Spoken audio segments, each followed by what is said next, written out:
அதுலேருந்து கிளம்புறதுக்கு முன்னால் ஒரு வாட்டி இதை செக் பண்ணி நம்ம குளிச்சுட்டுமா நாத்தடி ஒன்றுமே தெரியலையே. ஏன்னா குரு சொல்கிறார் நம்மளால அடுத்தவங்க டிஸ்டர்ப் ஆகக்கூடாது அப்படின்னு சொல்கிறேன். அது போலலாம் வந்தோடனே இதெல்லாம் ஒரு பெரிய கஷ்டமே இல்லைண்ணா. அவரை சொன்னார் இதெல்லாம் ஒன்றும் பெரிய விஷயமா இல்லடா, சின்ன சின்ன கற்றுக்கான ஞானம் வந்தோன்னா அதான் பெரிய விஷயம். அப்புறம் தான் தெரிஞ்சு போய் இப்போ நான் பாருங்க உங்களை கூப்பிட்டு உங்களுக்கு சொல்கிறேன். என்ன சொல்கிறேன்? ஞானத்தை காட்டிலும் தூய்மை தருவது எதுவும் இல்லை, ஞானத்துக்காக பாடுபடணும். அப்போ இந்த ஞானம் வர்றதுக்கு இந்த பிரிவுலேயே வந்தாலும் வந்துடும், 2 பிரிவு ஆனாலும் ஆகும். இல்லைன்னா வசிஷ்டர் சொல்வதை போல 60லேருந்து 70 பிரிவு ஆனாலும் ஆகும். ரொம்ப போச்சு. அப்போனா இந்த பிரிவில் கிடையாதுன்னா 60 பிரிவு கட்சி ஞானம் வர்றதுக்கு ஆடப்படாய் பேசினா பதில் போடலாம். அவன் தலையில் 59 பிரிவு இருக்கலாம் இல்லையா? பத்தியா நானே உங்களை பயன் கழிட்டேன். அப்ப 59 பிரிவு தவம் பண்ணுறது வேஸ்டா போயிடுமாடா, கலப்பி விட்டா போதும், ஒழுங்கா தவம் போனோம். ஏன் இது 60 அது மிஸ் பண்ணிட்டோம்னா ஏதோ ஒன்று. ஆனா பூர்வ ஜென்ம புண்ணியம் தான். 7 வருஷம் கடுமையான இந்த தவம்லாம் இருந்தது. ஒரு மாலை வேளையில குருநாதர் ஒரு 3 நாய்களை பற்றி ஒரு கதை சொன்னார். அந்த நாளை நான் மறந்துட்டேன். அன்னைக்குதான் நான் அனுபூதி அடைந்த நாள். 3 நாய்கள், ஒரு டாக்டர் ராஜசேகரன், ஒருத்தர் இரும்பு நாய், வெள்ளி நாய், தங்க நாய் வைத்துக் கொண்டிருந்தார். ஒரு தக்க நாய் மட்டும் தூக்கி போடுவா. அந்த ஒரு கதை, அந்த கதை புத்தகத்துல கூட வந்துட்டு இருக்குது சாமியினுடைய புத்தகத்துல. ஆனா எந்த நாள் அந்த சொற்பொழிவு நாள்னு எனக்கு மறந்து போச்சு. அதிகமா ஆகஸ்ட் மாதத்துல தான் இருக்கலாம். அன்றைய நாள் தான் அந்த இறை அனுபூதி என்பது எனக்கு பரிபூர்ணமாக சித்தியானது. உடனே குருநாதர் சர்வஜர், சாமிகள் வந்து சர்வஜர். இவ்வளோ கலாட்டாவும் நீங்க உங்களை பார்க்கறதுக்கு நானும் குருவும் நேரா பேசி பேசி வந்த மாதிரி இருக்குது. நான் இப்படி சொன்னேன், ஒன்று குருநாதர் இப்படி சொன்னார்னா நாங்க இவ்வளவும் பேசண்டே இல்லை. மானசீகமான கான்வர்சேஷன் நடந்து இருக்குது. 10 வருடம் இப்படி சாமியிடம் ஒரே வார்த்தை தான் பேசினேன். ஒரே ஒரு வெள்ளிக்கிழமை ஒரு பர்மிஷன் வாங்கிக்கினேன். அதுக்கு பிறகு 10 வருடம் சாமி கிட்ட நானும் பேசல, சாமி என்கிட்டயும் பேசல. ஆனாலும் வகுப்பு நடத்து. அதுல 2 பேர் கோவப்பட்டேன். 10 வருடம் சாமி கிட்ட வரோம், சாமியை இவன் மதிக்கிறது இல்லை, சாமி கிட்ட போய் பேசுறது கூட என்ன அப்படின்னா வர்றதுன்னு உட்காரதுன்னு போறதுன்னுங்கிறாரு.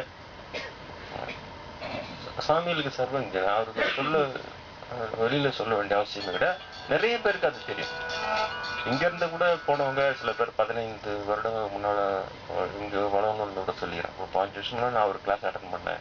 இந்த மனசுல இருக்கிற கேள்விக்கெல்லாம் பதில் சொல்லுவார் அப்படியே சொல்லிக்கிறேன். அதனால அவருக்கு அதனால நானும் சொல்ல வேண்டிய அவசியம் இல்லாம போயிடுச்சு. அதனால ஒண்ணுமே பேசல. அந்த அனுபூதி வரவும் குருநாதர் இருந்ததுனால அவர் பண்ண அந்த கும்பலாம் உட்காந்து கரெக்டா சொன்னார். இது பேர் தான் அனுபூதி. அதுல இருந்து கிளம்புறதுக்கு முன்னால ஒரு வாட்டி இதை செக் பண்ணி நம்ம குளிச்சுட்டுமா நாத்தடி ஒண்ணுமே தெரியலையே. ஏன்னா குரு சொல்றார் நம்மளால அடுத்தவங்க டிஸ்டர்ப் ஆகக்கூடாது அப்படின்னு சொல்றேன். அது போலலாம் வந்தோடனே இதெல்லாம் ஒரு பெரிய கஷ்டமே இல்லைண்ணா. அவரை சொன்னார் இதெல்லாம் ஒன்றும் பெரிய விஷயமா இல்லடா, சின்ன சின்ன கற்றுக்கான ஞானம் வந்தோம்னா அதான் பெரிய விஷயம். அப்புறம் தான் தெரிஞ்சு போய் இப்போ நான் பாருங்க உங்களை கூப்பிட்டு உங்களுக்கு சொல்கிறேன். என்ன சொல்கிறேன்? ஞானத்தை காட்டிலும் தூய்மை தருவது எதுவும் இல்லை, ஞானத்துக்காக பாடுபடணும். அப்போ இந்த ஞானம் வர்றதுக்கு இந்த பிரிவுலேயே வந்தாலும் வந்துடும், 2 பிரிவு ஆனாலும் ஆகும். இல்லைன்னா வசிஷ்டர் சொல்வதை போல 60லேருந்து 70 பிரிவு ஆனாலும் ஆகும். ரொம்ப போச்சு.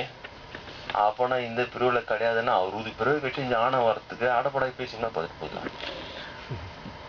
அவன் தலையில் 59 பிரிவு இருக்கலாம் இல்லையா? பத்தியா நானே உங்களை பயன் கழிட்டேன். அப்ப 59 பிரிவு தவம் பண்ணுறது வேஸ்டா போயிடுமாடா, கலப்பி விட்டா போதும், ஒழுங்கா தவம் போனோம். ஏன் இது 60 அது மிஸ் பண்ணிட்டோம்னா ஏதோ ஒன்று. ஆனா பூர்வ ஜென்ம புண்ணியம் தான். 7 வருஷம் கடுமையான இந்த தவம்லாம் இருந்தது. ஒரு மாலை வேளையில குருநாதர் ஒரு 3 நாய்களை பற்றி ஒரு கதை சொன்னார். அந்த நாளை நான் மறந்துட்டேன். அன்னைக்குதான் நான் அனுபூதி அடைந்த நாள்.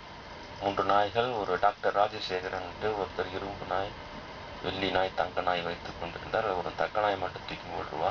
அந்த ஒரு கதை, அந்த கதை புத்தகத்துல கூட வந்துட்டு இருக்குது சாமியினுடைய புத்தகத்துல. ஆனா எந்த நாள் அந்த சொற்பொழிவு நாள்னு எனக்கு மறந்து போச்சு. அதிகமா ஆகஸ்ட் மாதத்துல தான் இருக்கலாம். அன்றைய நாள் தான் அந்த இறை அனுபூதி என்பது எனக்கு பரிபூர்ணமாக சித்தியானது. உடனே குருநாதர் சர்வஜர், சாமிகள் வந்து சர்வஜர். இவ்வளோ கலாட்டாவும் நீங்க உங்களை பார்க்கறதுக்கு நானும் குருவும் நேரா பேசி பேசி வந்த மாதிரி இருக்குது. நான் இப்படி சொன்னேன், ஒன்று குருநாதர் இப்படி சொன்னார்னா நாங்க இவ்வளவும் பேசண்டே இல்லை. மானசீகமான கான்வர்சேஷன் நடந்து இருக்குது. 10 வருடம் இப்படி சாமியிடம் ஒரே வார்த்தை தான் பேசினேன். ஒரே ஒரு வெள்ளிக்கிழமை ஒரு பர்மிஷன் வாங்கிக்கினேன். அதுக்கு பிறகு 10 வருடம் சாமி கிட்ட நானும் பேசல, சாமி என்கிட்டயும் பேசல. ஆனாலும் வகுப்பு நடத்து. அதுல 2 பேர் கோவப்பட்டேன். 10 வருஷமா சாமிகிட்ட வரோம், சாமியை இவன் மதிக்கிறது இல்லை, சாமிகிட்ட ஒரு பேசுறது கூட என்ன அப்படின்னா வர்றதுன்னு ஒரு உட்காரதுன்னு போறதுன்னுங்கிறாரு. சாமிகளுக்கு சர்வங்க அவருக்கு சொல்ல வெளியில சொல்ல வேண்டிய அவசியமே விட நிறைய பேருக்கு அது தெரியும். இங்க இருந்து கூட போனவங்க சில பேர் 15 வருடங்களுக்கு முன்னால இங்க வளவங்கன்னு கூட சொல்லிக்கிறேன். ஒரு 5 வருஷம் முன்னாடி நான் ஒரு கிளாஸ் அட்டன் பண்ணேன். நான் மனசுல இருக்கிற கேள்விக்கெல்லாம் பதில் சொல்லுவார், அப்படியே சொல்லிக்கிறேன். அதனால அவருக்கு அதனால அதை நான் சொல்ல வேண்டிய அவசியம் இல்லாம போயிடுச்சு. அதனால ஒண்ணுமே பேசல. அந்த அனுபூதி வரவும் குருநாதர் இருந்ததுனால அவர் பண்ண அந்த கும்பலாம் உட்காந்து கரெக்டா சொன்னார், இது பேர் தான் அனுபூதி.